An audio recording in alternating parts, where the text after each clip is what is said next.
Jadi untuk latihan soal pertama ini, senyawa yang tergolong elektrolit kuat, elektrolit lemah, dan non-elektrolit ini yang mana?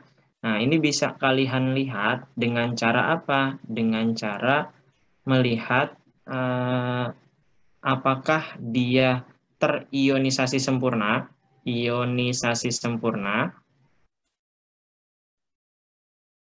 sebagian, atau tidak sama sekali. Kalau ionisasi sempurna, ini biasanya dia punya sifat asam atau basa kuat, atau garam. Ya. Nah, kalau sebagian, ini biasanya asam basa lemah dan garam asam basa lemah. Kalau tidak, ini biasanya senyawa-senyawa organik yang dia tidak mengion sama sekali. Kita ambil contoh ya. H2O ini dalam air, kira-kira dia mengion atau tidak? Iya, Pak. Jadi apa mengion? H2O itu mengion jadi apa?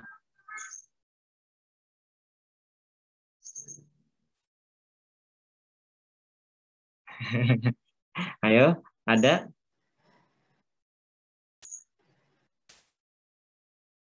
Tidak ada? Jadi air murni itu dia tergolong, air murni ya, air murni. Dia tergolong non-elektrolit. Karena air sendiri tidak mengion menjadi H+, plus OH-. Oke ya, air itu tidak mengion jadi H+ dan OH-. Itu dulu yang perlu dikuatkan atau dipastikan terlebih dahulu. Sehingga dia tidak atau bersifat non-elektrolit. Nah, sedangkan KCl, ini jelas ya, dia mengion sempurna menjadi K+, plus Cl-. Atau sering kali kita dengar istilah larut atau terhidrasi. Gitu. Nah, larut atau terhidrasi ini yang kalian telah lihat tuh, jadi ion-ion air ini mengelilingi, memisahkan gitu ya, memisahkan antara K+ dengan Cl- seperti ini. Ini kepala oksigen, ini hidrogen. Sedangkan si Cl-nya ini kebalikan, dia akan dikelilingi oleh hidrogen seperti ini. Seperti itu kurang lebih.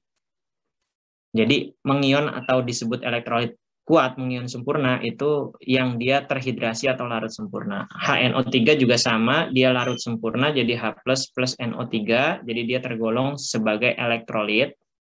Ini juga tadi elektrolit. Nah, sedangkan ini asam asetat itu asam kuat atau asam lemah ya? Ada yang tahu nggak? Nggak apa-apa, maksudnya nggak harus benar kok. Kalau udah benar mah ya berarti kalian mending nggak usah belajar gitu. Asam lemah. Apa? Asam lemah. Asam lemah. Oke, betul ya, asam lemah. Jadi karena asam asetat itu asam lemah, makanya reaksinya itu reversibel atau bolak-balik. CH3CO- dan H+. Maksudnya reversibel ini seperti apa? Tidak semuanya berbentuk ion. Karena tidak semua berbentuk ion, makanya dia disebut elektrolit lemah. Seperti itu. Ini non ya. Nah, sedangkan glukosa juga tidak mengion. Seperti itu juga. Nah, gampangnya gini. Seperti yang tadi saya sampaikan ya, elektrolit kuat itu pasti dia asam basa kuat atau garamnya. Garam. Sedangkan elektrolit lemah itu pasti asam atau basa lemah dan garamnya. Sedangkan yang tidak atau non-elektrolit itu pasti adalah senyawa organik. Biasanya ya, senyawa organik. bukan asam organik, tapi senyawa organik. Kalau asam organik itu lebih ke arah asam lemah. Oke, sampai sini ada yang mau ditanyakan terlebih dahulu? Belum, Pak. Oke. Nah, yang kedua, nih, tentang kelarutan. Tadi ini kita masih belajar tentang asam basa ya. Ini belum menulis reaksi dan lain sebagainya, jadi belum masuk ke sana. Nah, yang kedua, kelompok senyawa berikut yang memiliki karakteristik soluble dan insoluble dalam air. Nah, ini digunakan untuk membedakan kira-kira senyawa tersebut itu berupa ion, soluble itu larut ya, larut, atau biasanya dia dalam bentuk ion, atau insoluble, atau dia tidak larut, atau dalam bentuk endapan. Gitu. Nah, di sini mau nggak mau kalian harus hafal atau harus tahu lah kira-kira mana yang endapan, mana yang bukan. Contoh, yang A. Yang A ini biasa kita kenal dengan istilah talak. Di sini ada yang sering pakai gula nggak? Pakai gula. Pakai bedak nggak? Maaf. Ada yang pakai bedak? Sudah baik, Pak. Perempuan pasti pakai bedak ya kalau perempuan. Nah, jadi bedak yang kalian gunakan itu adalah senyawa kalsium karbonat atau CaCO3 atau biasa disebut talak. Jadi kalau kalian lihatlah bedak-bedak bayi atau belakang tuh ada tulisan talak, itu adalah kalsium karbonat. Nah, kalsium karbonat atau bedak kalian larutkan dalam air, larut nggak? Larut, Pak. Larut nggak? Susah untuk larutnya, Pak. Susah untuk larut. Ya, jadi kalsium karbonat itu bentuknya endapan kalau dalam air. Jadi dia tidak larut. Sehingga ini disebut sebagai insoluble. Gampangnya gitu aja. Nah, kalau nggak punya bedak gimana, Pak? Oke, kalian ada yang tinggal di pegunungan kapur nggak? Kalsium karbonat ini juga digunakan pada kapur atau yang rumahnya dekat pegunungan. Pegunungan tapi pegunungan kapur ya, yang batuannya warnanya putih itu. Nah, itu adalah pegunungan kapur. Gampangnya lagi, mau tahu itu pegunungan kapur atau bukan, lihat air yang kalian gunakan, misal tinggal di pegunungan. Di sini ada yang tinggal di pegunungan nggak? Ada? Nggak ada? Oke, kalau nggak ada, jadi gini. Kalau kalian punya rumah nenek atau rumah ya pokoknya nenek dari ibu atau nenek dari bapak. Nah, kalau ada yang tinggal di sana, coba cek airnya itu kalau pakai pakai sabun, dia keset atau enggak, berbusa atau enggak. Kan ada tuh air yang kita pakai buat sabunan, kok nggak berbusa gitu. Nah, itu airnya biasanya air di daerah pegunungan kapur. Banyak kalsium karbonat atau magnesium karbonat. Gitu. Nah, itu yang disebut sebagai air sadah. Atau dalam bahasa Inggris, dia disebut hardness water. Hardness. Air keras ya. Hardness. Sebenarnya bukan air keras, tapi air sadah. Gitu. Nah, biasanya air-air ini, yaitu kalau kalian masak, nah ini dia akan ada endapan putih-putih di bawahnya. Nah, itu adalah endapan kalsium karbonat atau magnesium karbonat. Seperti itu. Jadi ini bentuknya adalah insoluble. Gitu ya. Maksudnya saya arahkan kenapa ke tadi kehidupan sehari-hari supaya kalian juga gampang atau mudah dalam memahami tentang kimia itu sendiri gitu. Karena ya everything in around us gitu. Itu semuanya tentang chemical, baik itu sintetik ataupun yang alami, yang natural seperti itu. Oke. Nah, selanjutnya ini ZnSO4, zinc sulfat. Ada yang tahu dia bentuknya apa? Ada? Atau googling aja. Nah, apa namanya? Nggak ada? Oke.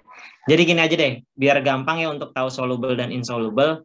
Yang pertama, kalau dia senyawa anitrat, ini udah pasti soluble.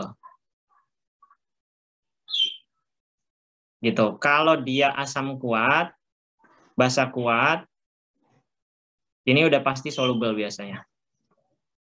Gitu ya. Tapi kalau udah senyawaan sulfat atau senyawaan karbonat, ini sulfat itu biasanya logam-logam Pb, Ag, terus Hg, itu logam-logam berat biasanya.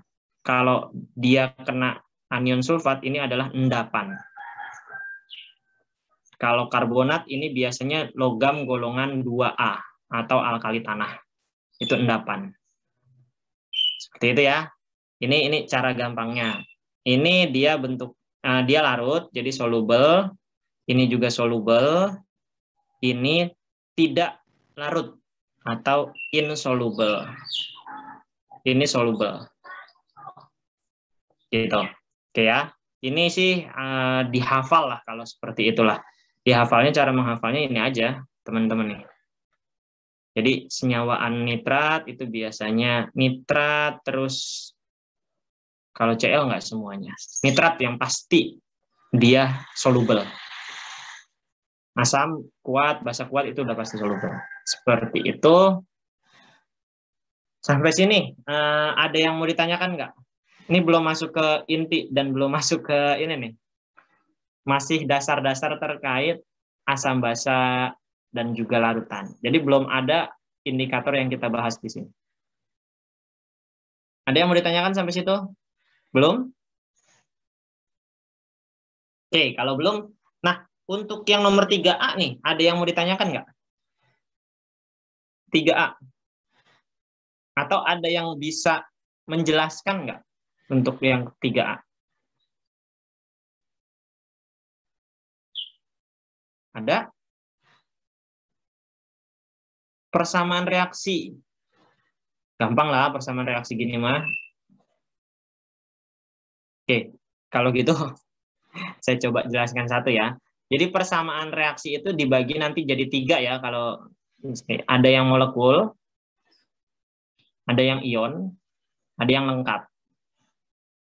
Lengkap itu gimana? Gabungan dari semuanya. Kalau molekul, ini molekul nih. Misal ini ya, yang pertama ini ya. Dia kalau kita pakaiin molekul, berarti AgNO3 ditambah Na2SO4 menjadi AgSO4 ditambah NaNO3 2 kali. Seperti itu ya. Ini endapan, ini soluble, ini aki ya semuanya. Tahu nggak bedanya aki, es sama... Jadi kan ada aki, ada es, ada liquid, ada gas. Nih di bawah-bawah ini nih, aki semua. Kalau aki itu maksudnya tulisannya adalah singkatan dari aqueous. Artinya adalah larutan. Kalau L itu liquid. Maksudnya gimana bedanya liquid sama larutan? Kamu punya AgNO3 larutan, dia biasanya ada konsentrasi. Misal 1 molar, 1 normal, dan lain sebagainya. Tapi kalau liquid, AgNO3 ini kan bentuknya padatan. Itu dibakar atau dipanaskan hingga dia mencair. Nah, itu yang disebut sebagai liquid. Kenapa ada istilah aki dan liquid? Nanti ini akan digunakan saat kalian masuk ke elektrolisis. Karena beda hasil yang digunakan, misal kita pakai larutan sama kita pakai liquidnya, itu hasilnya beda. Misal kalau kita pakai liquidnya, itu biasanya nanti direduksi. Di katoda ini dia akan menghasilkan logam. di katoda, di anoda dia akan menghasilkan gas tertentu tergantung dari anionnya. Nah, tapi kalau misalnya kita pakai aki atau larutan semua, itu di katoda dan di anoda itu biasanya menghasilkan gas. Tergantung nanti ada pengecualian gas yang untuk anion ini biasanya lebih kuat dibandingkan air, sehingga air yang menjadi yang terelektrolisis dan lain sebagainya. Nanti itu kita belajar di bab tentang elektrolisis. Makanya ini pengenalan terlebih dahulu tentang aki, L, dan gas. Termasuk juga S. Nah, S ini maksudnya adalah solid. Ini gas tadi ya, G itu gas. Solid itu apa? Nah, itulah yang disebut sebagai endapan. Gitu. Nah, caranya sekarang gimana nih untuk yang ion? Nah, kalau yang ion tinggal kalian ionkan tuh. Yang aki semua diionkan. Ag plus ditambah NO3- ditambah 2Na plus, oh berarti ini 2 ya Ag-nya, maaf. Ini berarti Ag2SO4, ini 2 Ag plus, 2NO3- 2Na plus SO4 2- menjadi AgSO4. Kalau AgSO4 nggak diionkan. Kenapa? Karena dia solid atau endapan. Ditambah 2Na plus 2NO3-. Gitu. Nah, berarti gimana nih untuk yang versi lengkapnya? Ini yang versi ion ya. Versi lengkapnya kalian dicoret nih yang ada sama di kanan dan di kiri. Yang mana yang sama, Pak, antara yang kanan dan yang kiri? Ini. AgNO3-nya kan 2 sama ini. Na2 plusnya sama kayak yang ini. Maka di sini jadi 2Ag plus SO4 2- menjadi Ag2SO4. Ini maaf, Ag2SO4. Nah, lengkap itu maksudnya ada molekul, ada ion. Ini semua lengkap. Tapi kalau molekul doang yang atas doang, kalau ion doang yang bawah doang. Gitu. Kebayang ya sampai sini? Paham atau bisa difahami nggak kira-kira? Bisa difahami? Atau kecepatan? Atau ada yang mau ditanyakan? Silahkan.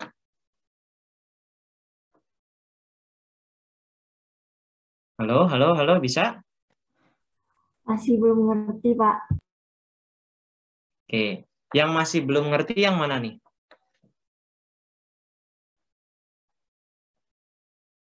Kalau untuk penyetaraan reaksi ion atau penyetaraan reaksi biasa ya, bukan reaksi redoks, teman-teman gampangnya ini saya clear dulu deh kalau seperti itu. Nah, kalian tinggal bagi aja di sini nih. Ini ada Ag+, ini ada NO3-, ini ada Na+, ini ada SO4 2-.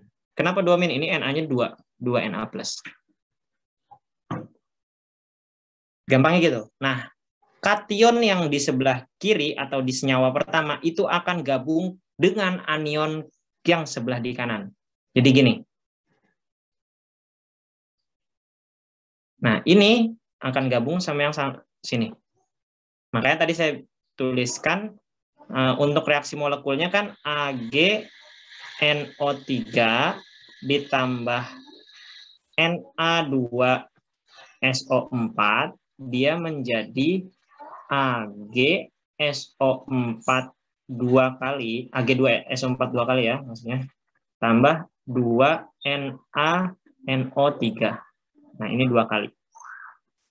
Nah, lihat Ag di sini pasangannya sama SO4 nih, endapan. Na di sini pasangannya sama NO3 di satunya. Jadi untuk reaksi biasa atau reaksi metatetik namanya, bukan reaksi redoks, itu ya cuma tukar-tukaran aja. Karena persamaan reaksi ini secara filosofis maksudnya adalah penataan ulang.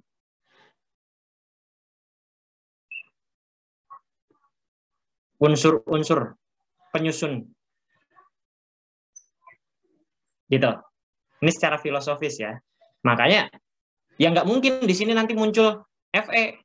Loh, dari mana Fe? Orang di sini nggak ada. Gitu. Dari situlah yang disebut sebagai nanti kalian sudah belajar ya pekan lalu. Oh, hukum Proust, hukum Lavoisier, seperti itu. Pak, mau nanya, Pak. Boleh, silakan. Kan di apa ya namanya? Berarti kan AG sama SO itu berarti ntar dia harus disetarakan juga ya, Pak? Betul, harus disetarakan. Jadi makanya di sini saya tuliskannya 2 nih di sini. Nih, di sini saya tuliskan 2. Sini pun ada AG-nya 2. Nah, di sini pun kenapa di sini ada 2? Karena Na-nya di sini 2, tapi NO3-nya kalau tidak saya tuliskan 2 di sini, maka NO3 di sini tidak 2 gitu. Gitu, makanya harus disetarakan. Jadi setelah menata ulang, setarakan lagi ionnya dan juga koefisiennya. Jangan kalian tulis misal di sini AgSO4. Nggak nyambung. Kenapa saya bilang nggak nyambung? Ag di sini plus SO4 2 min. Maka harus 2 kali Ag-nya. Makanya ditulisnya Ag2 SO4 2 min. SO4-nya nggak usah 2 min ya. Maksudnya Ag2 SO4 udah. Gitu loh maksud saya. Paham nggak sampai situ? Paham, Pak. Oke. Termasuk juga kenapa ini yang apa namanya?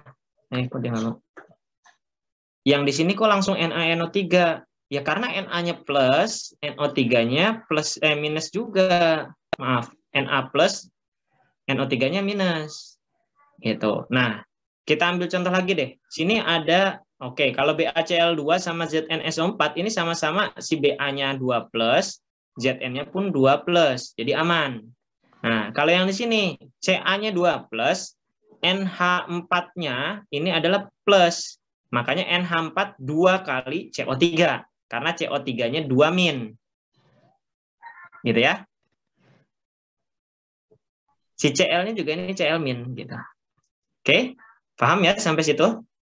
Paham, Pak.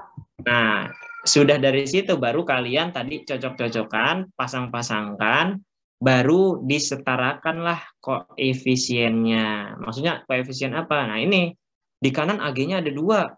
Oh, di kiri kalau tadi nggak saya tambahkan 2 di sini berarti masih 1. Berarti jadi 2. Seperti itu. Ini untuk menyetarakan reaksi metatetik. Beda lagi nanti untuk menyetarakan reaksi redoks. Itu dulu pertama ya. Paham sampai sini ya berarti? Ini tadi molekul, ionnya juga udah paham ya. Untuk ion tinggal dipisah-pisah aja. Tapi untuk yang endapan jadi dia tidak dipisah. Tapi kalau yang lengkap ya berarti ada molekul, ada ion seperti itu. Oke, sampai sini ada yang mau ditanyakan dulu nggak? Atau masih bingung?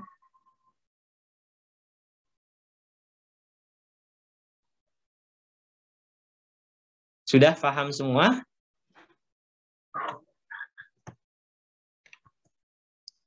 Oke, kalau sudah paham semua, silahkan nanti dikerjakan untuk yang A, yang B dan yang C ya, nomor 3 yang B dan yang C.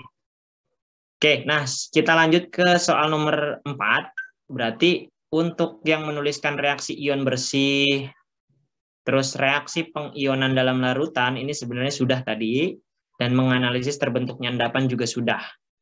Gitu. Nah, menuliskan reaksi asam basa nanti kita tuliskan di bawah, termasuk juga yang biloks-biloks ini sama yang konsentrasi. Nah, di sini kita belajar tentang penyetaraan reaksi asam basa. Seperti indikator pada soal pada indikator nomor 5 ya, menulis reaksi asam dan basa.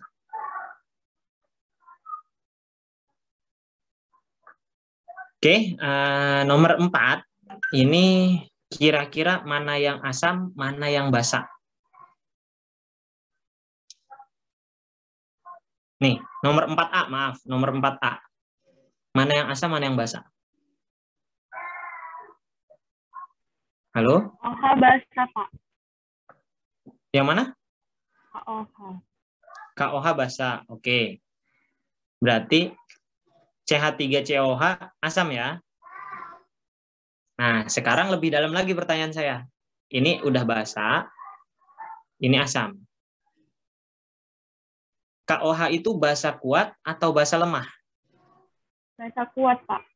Basa kuat, oke. CH3COH basa kuat, asam kuat atau asam lemah? Asam lemah. Asam lemah, Pak. Oke, asam lemah ya. Paham semua ya cara membedakan antara basa kuat, basa lemah, asam kuat, asam lemah.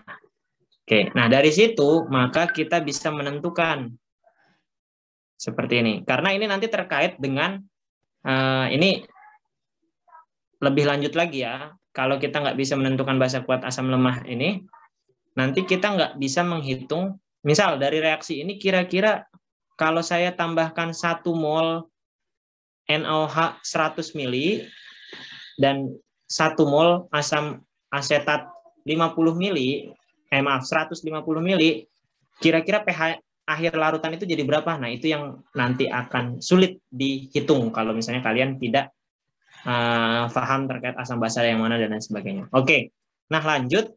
Hasilnya kira-kira apa? Hasilnya nih. Gimana tadi? Dipecah ya. Dipecah.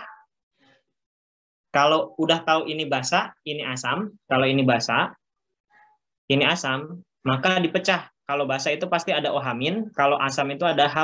Makanya dipecahnya saya pecah di sini. Oke. Yang CH3COO- ini akan bereaksi dengan K+. H di sini bereaksi sama OH-. Sehingga nanti jadinya CH3COOK plus H2O. Paham ya sampai sini reaksinya? Paham, Pak. Nah, setelah itu yang ditanyakan, jadi ini udah nih, ini namanya reaksi molekul.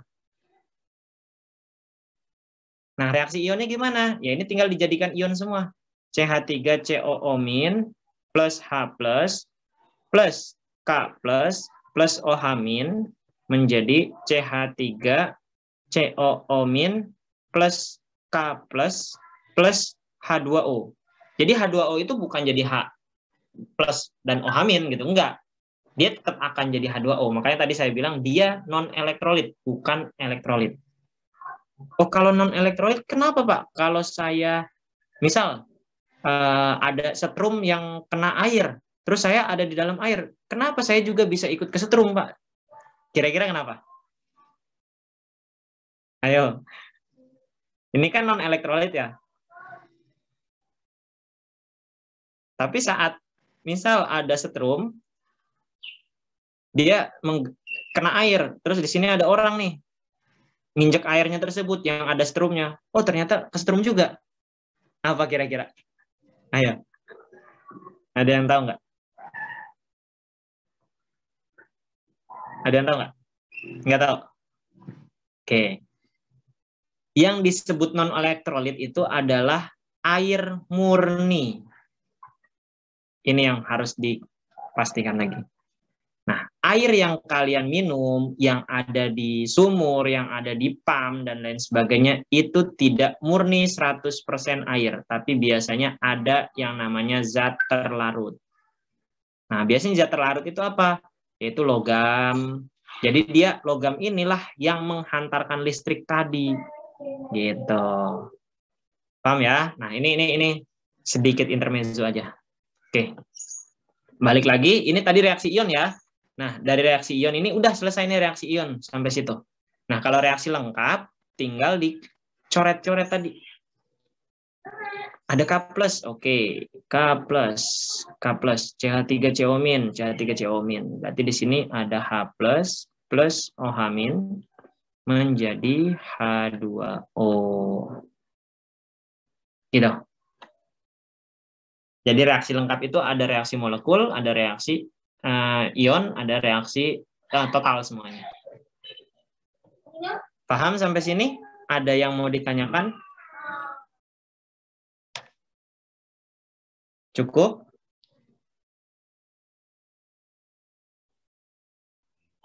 Ada yang mau ditanyakan? Cukup atau ini diem saja tuh lagi nyalin tulisan atau lagi apa nih?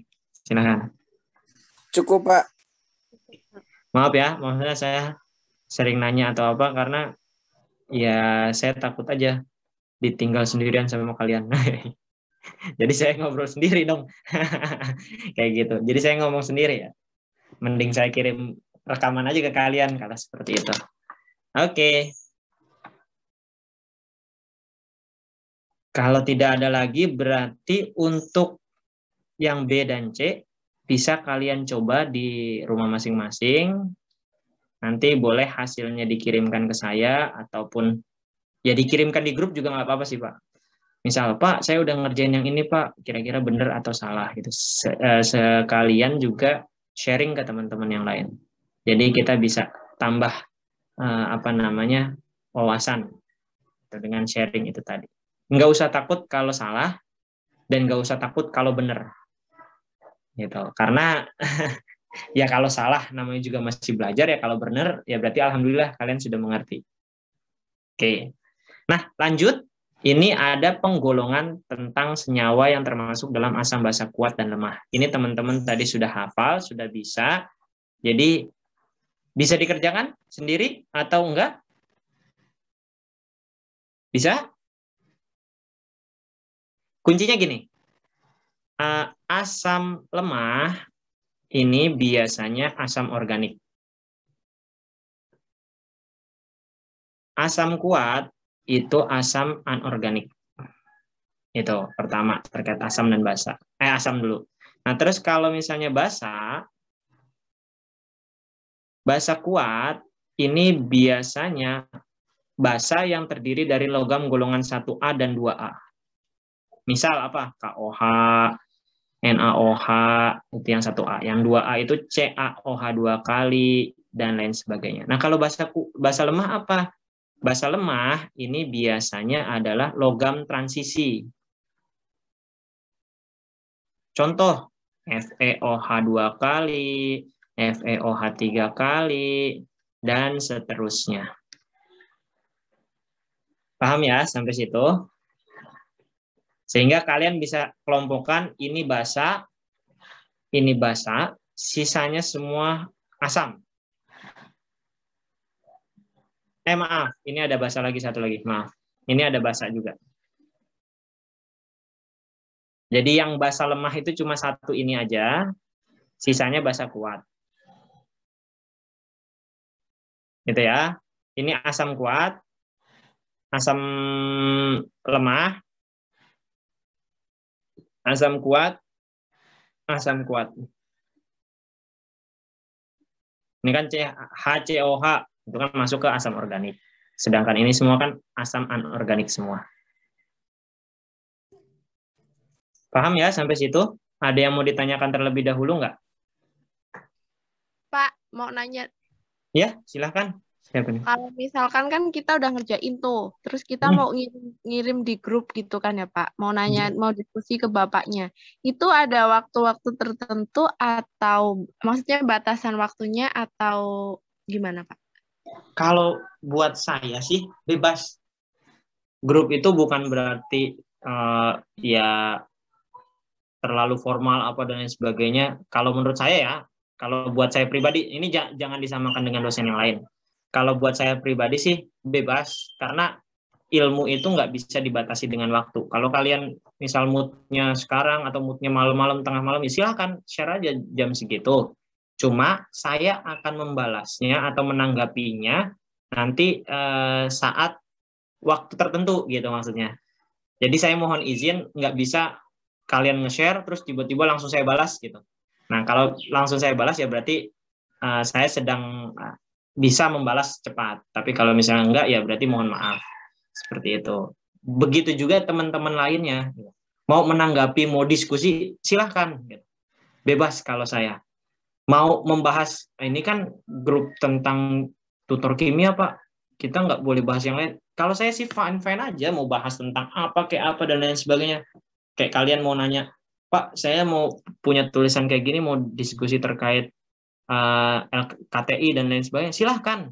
Saya membebaskan itu semua, karena yang namanya mahasiswa ya kalian bebas berekspresi, kalian bebas untuk menyalurkan apa yang jadi keinginan kalian. Gitu. Kalau menurut saya seperti itu. Itu tadi tanggapannya. Tapi jangan disamakan dengan dosen yang lain ya. Kalau kalian mungkin masih baru atau baru kenal atau baru tahu nomor dosen lain, ya coba kalian chat ataupun PM beliau lewat, bukan lewat, di jam kerja, seperti itu. Tapi kalau misalnya nanti beliau memperbolehkan untuk kalian mem-PM di luar jam kerja, ya silahkan gitu. Kalau saya sih nggak peduli di waktu kapan, yang penting tetap menjaga etika, itu aja sih. Gitu. Tadi siapa yang nanya ya? Tarisa, Pak. Oh iya, Tarisa. Pokoknya sama saya mas Sersan aja, Sersan. Serius tapi santai. Oke? Ada lagi nggak yang mau ditanyakan? Silahkan. Tidak ada? Pak, berarti kalau seandainya kan kita kayak dikasih soal tutor gini ya Pak, seandainya kita nggak ngerti, kita bisa nanya di grup gitu ya Pak? Boleh banget. Jadi kalian dari kemarin tuh nggak ngerti dan kalian diem saja. Nggak apa-apa. Pak. Kalau saya nggak apa-apa. Karena tutor ini dibatasi oleh waktu dan dibatasi oleh jumlah pertemuan. Sedangkan kalian mencoba, ya pokoknya apapun itu ya nggak bisa dengan batas-batas tersebut gitu. Namanya orang belajar tuh kalau menurut saya tanpa batas. Mau kalian usia berapapun, menurut saya tanpa batas kalau namanya belajar itu. Gitu tadi. Siapa yang nanya ya? Silahkan aja, silahkan. Boleh kok, boleh.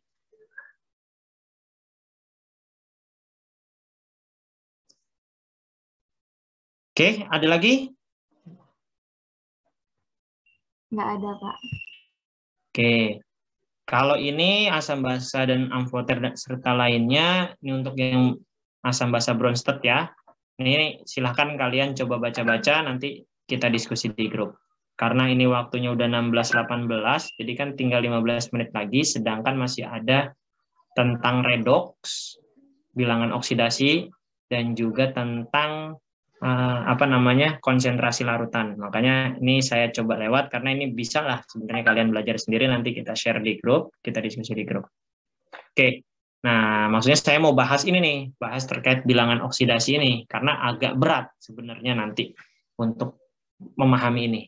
Nah, sebelum ke nomor yang 7, saya mau ke nomor yang 8 terlebih dahulu. Ataupun nanti ke nomor yang 9 terlebih dahulu. Karena untuk apa? Untuk memahami kira-kira proses ini mana yang reduksi, mana yang oksidasi, seperti itu. Sehingga butuh dulu bilangan oksidasi unsur tersebut dalam senyawa. Oke. Nah, kira-kira untuk nomor 8A. Yang 8A ini HPO3. Kira-kira fosfor di sini punya bilangan oksidasi berapa? Karena yang ditanyakan fosfor ya. Ada yang tahu? Silahkan. Kuncinya gini, untuk mencari bilangan oksidasi kuncinya gini. H itu pasti positif 1, oksigen itu pasti, maaf, kok nulis oksigen lagi. Oksigen itu pasti -2.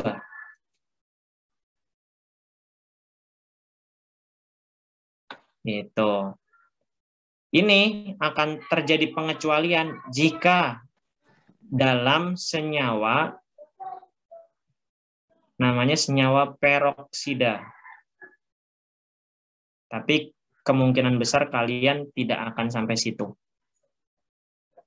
Contoh senyawa peroksida itu ada ini. H2O2, Na2O2. Nah, senyawa peroksida itu biasanya oksigen yang tadinya -2, ini punya bilangan oksidasi -1. Itu doang yang membedakan. Tapi secara umum patokannya adalah ini. Paham ya sampai situ? Bisa cara menghitungnya ini? Kira-kira fosfor ini punya bilangan oksidasi berapa? Plus 5, Pak. Plus 5. Gimana coba? Yang Silakan. duanya di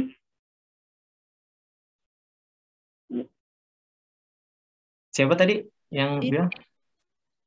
Boleh nggak apa-apa. Maksudnya nggak usah malu, nggak usah takut salah dan lain sebagainya. Silakan. itu yang Siapa ini jadi? Nggak apa-apa. Ayo silakan.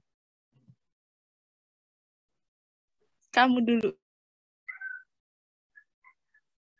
Jadi lempar-lemparan. Oke. Silakan. Jadi siapa? Itu kan itu ya Pak, hanya plus 1. Oke, plus 1. P-nya itu kan plus Masih belum 3. diketahui. Nah, Oh iya, O-nya? O-nya kan itu Iya, ceritanya belum. min 2. Min 2.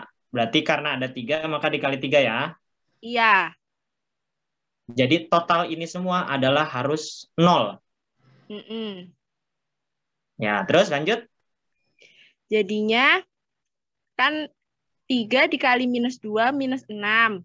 Kemudian plus 1 ditambah punyanya plus 6 itu. Jadinya P plus minus 5. Jadinya 5. Entah bahasanya Bapak gimana. Gini ya. Kebayang nggak maksudnya? Cara hitung-hitungan matematikanya. Oke. Bener ya berarti. Jadi gini gampang ya. Pokoknya totalnya ini harus 0. Gitu. Nah, kita pecah satu-satu setiap unsurnya. Hidrogen, oh dia 1 positif. Ditambah fosfor. Ditambah 3 kali minus 2. Ini pokoknya totalnya harus 0. Maka P sama dengan 6 ditambah minus 1. Paham ya? Karena pindah nih. Nih matematika nih ya. Ini kan minus 6 ya. Ini minus 6. Karena pindah sama dengan jadi positif 6. Ini positif 1 karena pindah makanya jadi minus 1. Makanya hasilnya fosfor itu adalah positif 5. Gitu ya, gampang ya. Kalau yang ini fosfornya berapa? 1. Plus 1, Pak. Setuju semuanya plus 1? Setuju, Pak. Setuju, Pak. Ada jawaban yang lain? Nggak ada ya? Oke, bener ya. Plus 1. 4 minus 2 dikali 2 minus 4. Ini ada 3. Berarti supaya 0 plus 1. Yang P di bawahnya? 3, Pak. Plus 3. Minus 6 ditambah 3. Untuk jadi 0, positif 3. Oke, betul ya. Bawahnya lagi? Positif 5, Pak. Setuju semua positif 5? Setuju, Pak. Oke. Yang E? Fosfornya? Positif 5, Pak. Positif 5, Pak. Benar, positif 5? Setuju Benar, Pak. semuanya? Setuju, Pak. Setuju, Pak. Paham ya positif 5 dapat dari mana? Kalau ada P2 di sini maka dibagi 2. Betul, dibagi 2. Jadi O-nya 7, berarti minus 14 ditambah H-nya 4.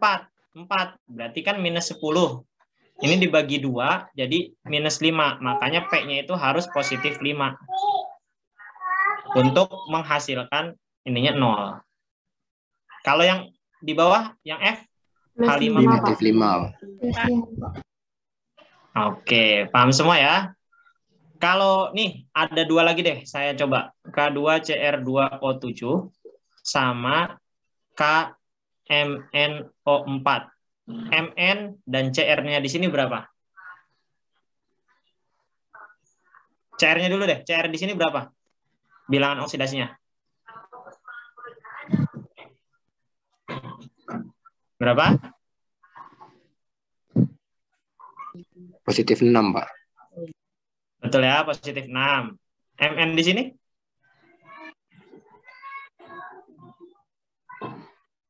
Apa? Setuju, Pak. Oke, benar, positif 7. Paham ya semuanya ya? Jadi untuk bilangan oksidasi bisa kalian lihat seperti ini. Untuk lebih memastikan, kalau saya punya I2, bilangan oksidasinya berapa? I2. Bilangan oksidasinya berapa? Halo, halo? I2 atau oksigen? Atau nitrogen? Bilangan oksidasinya berapa?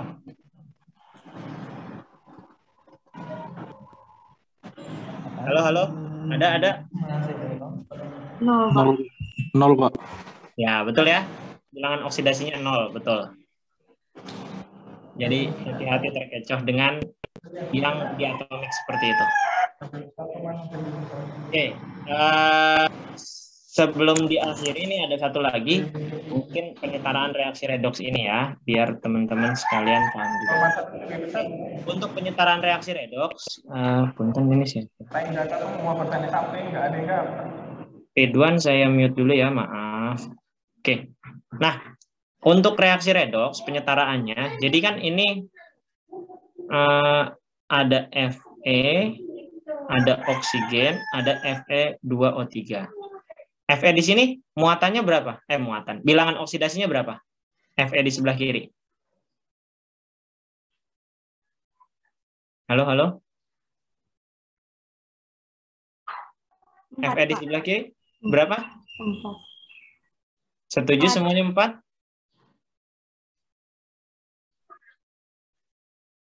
Setuju? Oke, sepertinya. Jadi gini, untuk unsur ataupun gas yang tadi O2, N2, dan lain sebagainya ini pasti 0 ya bilangan oksidasinya. Sehingga Fe di sini pun 0.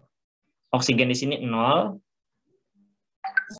Gitu. Nah, Fe di sini bilangan oksidasinya berapa? Fe di sini? Ini kan oksigennya udah pasti -2. Fe di sini bilangan oksidasinya berapa? 3. Positif 2. Tadi cepet ngitungnya. Sekarang jadi ini berapa? Plus 3, Positif Pak. 3 ya. Gampangnya gini, kalau ini udah -2 dan ini Fe-nya 2 nih, Fe2O3, berarti ini dibalik-balik aja. Kan 3 dikali -2 -6 dibagi Fe-nya ada 2, berarti kan harus dia 3 plus supaya semuanya totalnya 0. Gitu ya. Jadi Fe di sini positif 3. Nah, dari situ kalian bisa lihat, maka Fe di sini mengalami oksidasi, sedangkan oksigen di sini mengalami reduksi. Gitu ya. Nah, dari situ ya udah tinggal setarakan aja. Kalau mau dari setengah reaksi juga bisa. Setengah reaksi misal dari Fe, kok ini udah ada ininya semua ya? Udah ada koefisiennya malah. Jadi Fe2O3. Oh, ini nggak ada oksigen. Pertama setarakan dulu nih unsur-unsurnya. Di kanan ada 2, di kiri ada 1. Berarti sini naikin dulu jadi 2. Oh, di kanan ada oksigen, di kiri nggak ada oksigen. Maka di sini ditambahkan H plus, maaf, H2. Enggak dong, ini karena, oke. Jadi ini karena bukan reaksi dalam larutan, maka kita nggak bisa nambahin H plus ataupun OH-. Karena ini reaksi pembakaran langsung O2, maka ya udah langsung oksigen di sini yang ditambahkan gitu. Jadi untuk reaksi penyetaraan reaksi redoks yang pertama ini kita nggak bisa pakai yang ditambahin H plus dulu atau ditambahin OH- seperti itu. Jadi nggak bisa karena ini reaksi pembakaran yang dia bukan reaksi dalam larutan. Oke, untuk lebih jelasnya saya bikin reaksi sendiri deh. Ini sepertinya agak kurang tepat. Nah, reaksi sendiri seperti ini. Saya punya Misal KMNO4 yang tadi aja ditambah H2C4 maaf gini aja, COOH 2 kali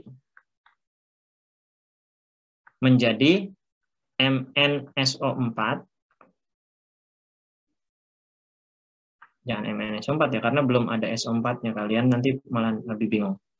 KMNO4 ditambah COOH 2 kali ditambah H2SO4 menjadi MnSO4 ditambah CO2 ditambah H2O sama K2SO4. Kebayang nggak di sini reaksinya? Saya tanya dulu deh maksudnya. Pak, ini kebanyakan. Udah ada 3 Pak spesiesnya. Yang dipelajari baru 2. Justru biar kalau contohnya yang gampang, nanti kalian ketemu soal yang kayak gini yang lebih susah malah bingung nanti kalian. Saya mau contohkan dari yang susah biar nanti ketemu soal yang gampang jadi kalian bisa. Kebayang nggak ini? Nah, kalau ada soal seperti ini, kalian abaikan ini. Pokoknya kuncinya untuk menyetarakan reaksi redoks, cari yang reduksi apa, yang oksidasi apa. Ini pokoknya kuncinya. Nah, di sini kita cari K positif 1, O-nya -2, O semua sama -2, SO4 ini tetap SO4. Oh, ini nih ada satu lagi. Nah, di sini positif 7 kan Mn-nya. Di sini karbonnya berapa karbonnya? H2, C2, O4. Ini plus 1, plus 2, minus 8, minus 8 dikurangin 2, minus 6 dibagi ini, berarti kan di sini positif 3 karbonnya. Tapi di sini karbonnya berapa? Karbon di sini jadi positif 4. Mn di sini, MnSO4, berarti di sini 2+. Jadi ada reduksi di Mn, reduksi, dan ada oksidasi di oksalat menjadi CO2. Nah, fokusnya itu dulu aja. Sehingga caranya seperti apa? Caranya adalah yang reduksi. MnSO4- menjadi Mn2+.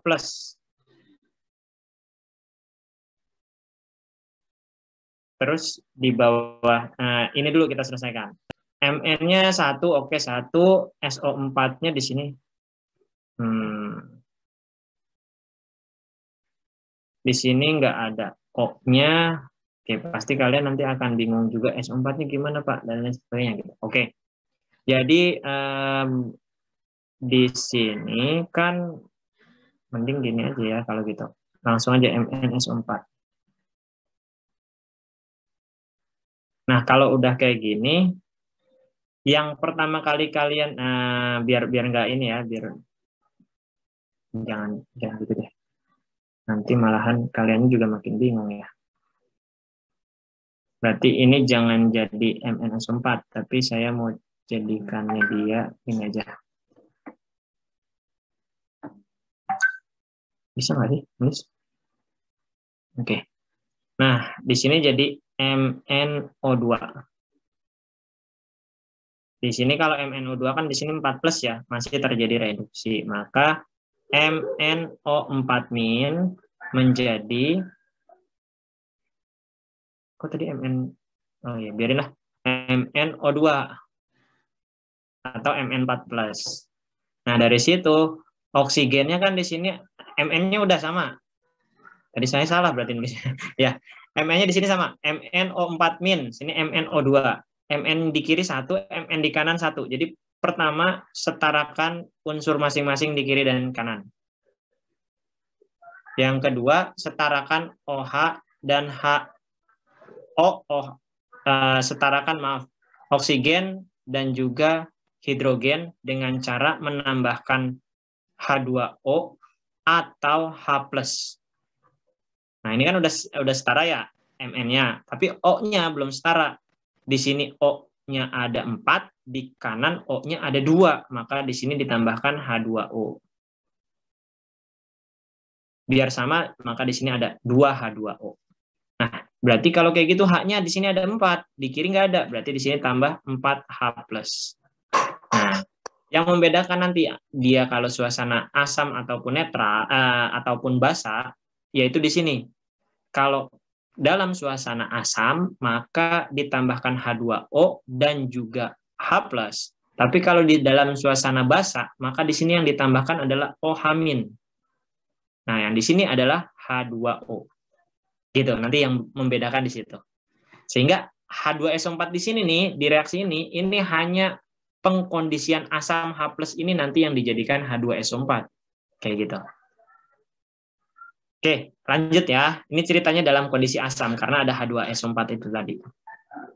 Lanjut, udah setara semua Mn di kiri 1, Mn di kanan 1, O di kiri 4, O di kanan 4. Oh, ini 4 harusnya, maaf. 4. Bener tadi ya 2, maaf. 2, ini 2 ya. Karena di sini ada 2, sini juga 2, jadi 4 Mn-nya, maka H+-nya di sini 4. H+, di sini juga 4. Ini harus dihapus. Oke. Plus 2H2O. Oke, sampai situ. Setelah itu semua, maka setarakan ionnya. Jumlah ion di sini -1 sama 4. Berarti 3 positif. Sedangkan di kanan 0. Nah, cara menyetarakan ion itu dengan menambahkan elektron. Nambahin elektron, maka di sini tinggal tambahkan 3 elektron. Seperti itu. Jadi tambahkannya untuk yang kelebihan.